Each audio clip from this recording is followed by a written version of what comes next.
కాపుల విషయంలో చాలా వేగంగా స్పందిస్తోంది వైసీపీ. కానీ కాపు రిజర్వేషన్ ఉద్యమ నేత ముద్రగడ విషయంలో మాత్రం ఆలస్యం చేసింది. ముద్రగడ గత కొద్ది రోజులుగా అనారోగ్యంతో బాధపడుతోన్న సంగతి తెలిసిందే. హైదరాబాద్ లోని ప్రైవేట్ ఆసుపత్రిలో ఆయన చికిత్స పొందుతున్నారు. అయితే ఆయనను జగన్ పరామర్శించలేదన్న విమర్శ వచ్చింది. స్వయంగా ముద్రగడ కుమార్తె దీనిపై మాట్లాడుతూ జగన్ వైఖరిని తప్పుబట్టారు. గంజాయి బ్యాచ్ ను పరామర్శిస్తారు కానీ వైసీపీ కోసం పనిచేసిన తన తండ్రి పద్మనాభంను పరామర్శించేందుకు సమయం లేదా అని నిలదీసినంత పనిచేశారు.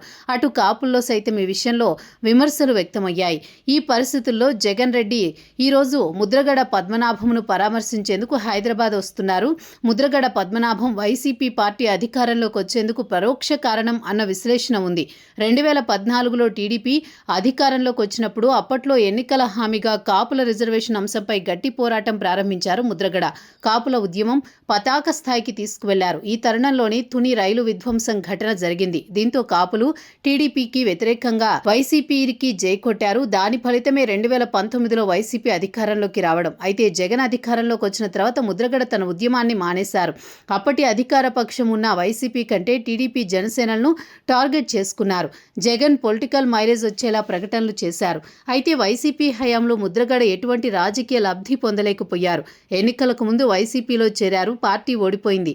పిఠాపురంలో పవన్ ఓడిస్తానని చెప్పి శపథం చేశారు. అలా జరగకపోవడంతో ముద్రగడ పద్మనాభరెడ్డిగా పేరు మార్చుకున్నారు. అయితే వైసీపీ నేతగానే ఉంటూ వచ్చే ఎన్నికల్లో జగన్ ని ముఖ్యమంత్రిని చేస్తానని ప్రతినబూనారు ముద్రగడ. అయితే ఇంతలోనే ఆయన అనారోగ్యానికి గురవుతూ వచ్చారు. కాపుల్లో ఆయనకున్న ఇమేజ్ ను దృష్టిలో పెట్టుకుని ఏడాది కిందట అస్వస్థతకు గురికాగా ప్రత్యేక విమానంలో రాజమండ్రి నుంచి హైదరాబాద్ కు తరలించారు. కానీ ఈసారి మాత్రం ముద్రగడ అస్వస్థతకు గురైతే జగన్ నుంచి ఆశించిన స్పందన రాలేదన్న విమర్శలున్నాయి. వైసీపీలో పెద్దగా పరామర్శించిన దాఖలాలు కూడా ఎవరూ లేరని తెలుస్తోంది.